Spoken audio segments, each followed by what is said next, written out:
नमस्कार, मैं हूं अंकुर और आप देख रहे हैं सत्यहिंदी.com। जैसा कि आपको पता है कि सत्य हिंदी का ऐप भी आ चुका है, तो उसको डाउनलोड करने के लिए आप इस वीडियो के डिस्क्रिप्शन में जाइए। वहां पे आपको एक लिंक मिलेगा, जहां पर आप अगर क्लिक करेंगे तो आप वो ऐप डाउनलोड कर सकते हैं। अब एक नजर डाल लेते हैं अब तक की खबरों पर। उपराष्ट्रपति वेंकैया नायडू ने सोमवार को हेट स्पीच के खिलाफ बोलते हुए कहा कि ये देश की संस्कृति, संविधान और लोकाचार के खिलाफ है। इसके साथ ही उन्होंने कहा कि प्रत्येक व्यक्ति को अपने विश्वास को मानने और प्रचार करने का अधिकार है। केरल के कोट्टायम में कार्यक्रम को संबोधित करते हुए उपराष्ट्रपति ने कहा कि नफरती भाषण और नफरती लेखन देश की संस्कृति, विरासत, परंपरा और संवैधानिक अधिकारों और लोकाचार के खिलाफ हैं। उन्होंने दूसरे धर्मों का उपहास करने और समाज में मतभेद पैदा करने की कोशिशों का विरोध करते हुए कहा कि प्रत्येक व्यक्ति को देश में अपने विश्वास का अभ्यास करने और प्रचार करने का अधिकार है। अपने धर्म का पालन करें, लेकिन गाली ना दें और अभद्र भाषा और लेखन का इस्तेमाल ना करें। आर्यन खान ड्रग्स मामले के बाद सबसे ज्यादा चर्चा में रहने वाले एनसीपी के जोनल डायरेक्टर समीर वानखेड़े को वापस राजस्व खुफिया निदेशालय यानी DRI में भेजा गया है, क्योंकि उनका एनसीबी में कार्यकाल 31 दिसंबर 2021 को समाप्त हो गया है। इससे पहले समीर वानखेड़े पर एनसीपी नेता नवाब मलिक बार बार आरोप लगा चुके हैं। समीर वानखेड़े को अब DRI में स्थानांतरित कर दिया गया है।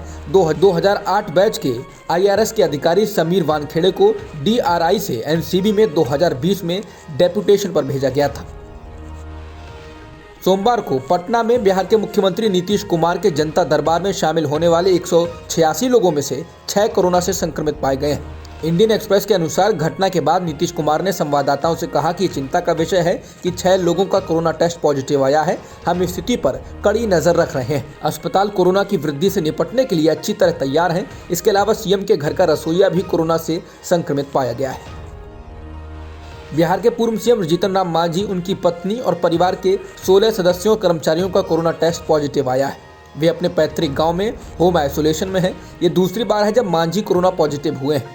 हिंदुस्तानी अवाम मोर्चा सेकुलर के प्रवक्ता दानिश रिजवान ने कहा, पूर्व सीएम, उनकी पत्नी शांति देवी, बेटी पुष्पा मांझी, बहू दीपा मांझी, पूर्व सीएम के निजी सहायक गणेश पंडित और 13 अन्य लोगों का कोरोना टेस्ट पॉजिटिव आया है। दिग्गज अभिनेता प्रेम चोपड़ा और उनकी पत्नी उमा चोपड़ा को कोरोना से संक्रमित पाया गया है। उनको इसके बाद अस्पताल में भर्ती कराया गया है। डॉक्टर जलील पारकर के मुताबिक प्रेम और उमा को सोमवार को मुंबई के लीलावती अस्पताल में भर्ती कराया गया था और दोनों को कुछ दिनों में छुट्टी मिल जाएगी। मुंबई में बढ़ते कोरोना संक्रमण को देखते हुए एक बार फिर से पहली से 9वीं कक्षा और 11वीं कक्षा के लिए 31 जनवरी तक स्कूल बंद कर दिए गए हैं।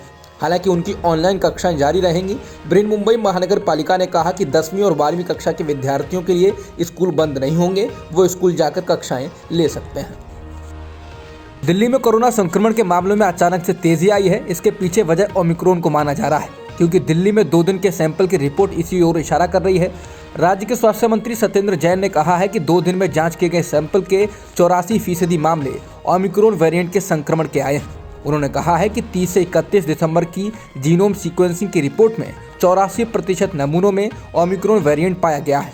इससे पहले 30 दिसंबर को उन्होंने कहा था कि 2 दिन पहले लिए गए 115 नमूनों की जीनोम सीक्वेंसिंग के बाद 46 मामले ओमिक्रॉन के पाए गए थे, यानी करीब 40% केस नए वेरिएंट के थे।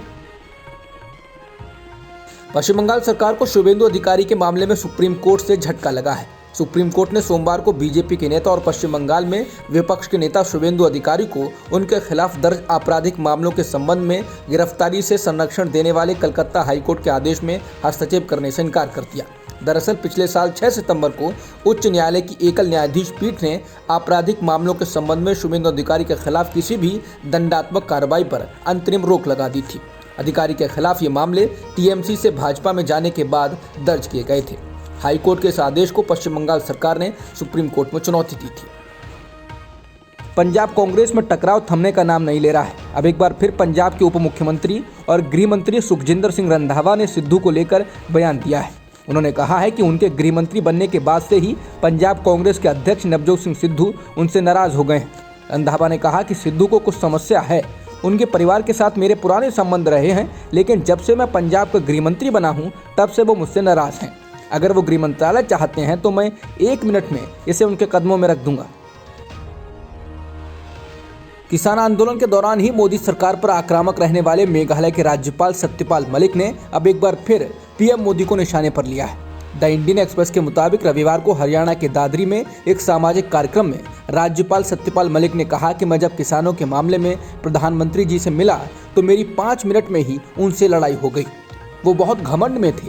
जब मैंने उनसे कहा कि हमारे 500 लोग मर गए हैं तो उन्होंने कहा मेरे लिए मरे हैं। मैंने कहा आपके लिए ही तो मरे थे, क्योंकि आप राजा जो बने हुए हैं। इसको लेकर मेरा उनसे झगड़ा हो गया। मलिक ने आगे कहा कि पीएम ने फिर मुझसे कहा कि आप अमित शाह से मिल लें, जिसके बाद मैं अमित शाह से मिला। अपने बयानों से केंद्र सरकार व बीजेपी को हल्कान करते रहे राज्यपाल सत्यपाल मलिक के मुताबिक जब पीएम मोदी ने उनसे किसानों के मुद्दे पर अमित शाह से मिलने को कहा तो वो उनसे जाकर मिले। राज्यपाल ने कहा कि जब मैं अमित शाह से मिला तो शाह ने कहा कि इसकी अकल मार रखी है लोगों ने, तुम बेफिक्र रहो, मिलते रहो, ये किसी न किसी दिन समझ जाएंगे। मलिक ने यह पीएम मोदी के संबंध में कहा। राज्यपाल सत्यपाल मलिक द्वारा पीएम मोदी और केंद्रीय गृह मंत्री अमित शाह को लेकर दिए गए बयान के बाद अब कांग्रेस ने इस मुद्दे को उठा लिया है। कांग्रेस पार्टी के नेता इस वीडियो को जमकर साझा कर रहे हैं और पीएम मोदी से सवाल पूछ रहे हैं। इसी क्रम में कांग्रेस नेता मल्लिकार्जुन खड़गे ने राज्यपाल मलिक का वीडियो ट्विटर पर साझा किया और कहा कि मेघालय के राज्यपाल सत्यपाल मलिक ऑन रिकॉर्ड कह रहे हैं कि पीएम किसानों के मुद्दे पर घमंड में थे और केंद्रीय गृह मंत्री अमित शाह ने पीएम को पागल कहा था। खड़गे ने कहा कि संवैधानिक अधिकारी एक दूसरे के बारे में ऐसी अवमानना के साथ बोल रहे हैं। नरेंद्र मोदी जी, क्या ये सच है? लखीमपुर खीरी में किसानों को गाड़ी से कुचलने के मामले में अब घटना की जांच कर रही एसआईटी ने स्थानीय अदालत को 5000 पन्नों की चार्जशीट दाखिल कर दी है। इसमें केंद्रीय मंत्री अजय मिश्रा टेनी के बेटे आशीष मिश्रा को मुख्य अभियुक्त बनाया गया है। वरिष्ठ अभियोजन अधिकारी एसपी यादव ने लखीमपुर में संवाददाताओं से कहा कि हां, आरोप पत्र दाखिल कर दिया गया है। इससे पहले एसआईटी ने पिछले महीने स्थानीय अदालत को बताया था कि किसानों और पत्रकार की हत्या नियोजित साजिश थी और लापरवाही से मौत का मामला नहीं था। बता दें, केंद्रीय मंत्री अजय मिश्रा टेनी का बेटा आशीष मिश्रा इस मामले में मुख्य आरोपी है, जो जेल में बंद है। इस मामले की जांच एसआईटी सुप्रीम कोर्ट की निगरानी में कर रही है। सुप्रीम कोर्ट ने एसआईटी में उत्तर प्रदेश के बाहर से पुलिस अधिकारियों को रखा था, क्योंकि ये आशंका थी कि यूपी के अधिकारी जांच को सही ढंग से नहीं करेंगे। अब तक की सुर्खियों में इतना ही। बाकी खबरों के लिए बने रहिए सत्यहिंदी.com के साथ। सत्य हिंदी का ऐप डाउनलोड करें गूगल प्ले स्टोर पर।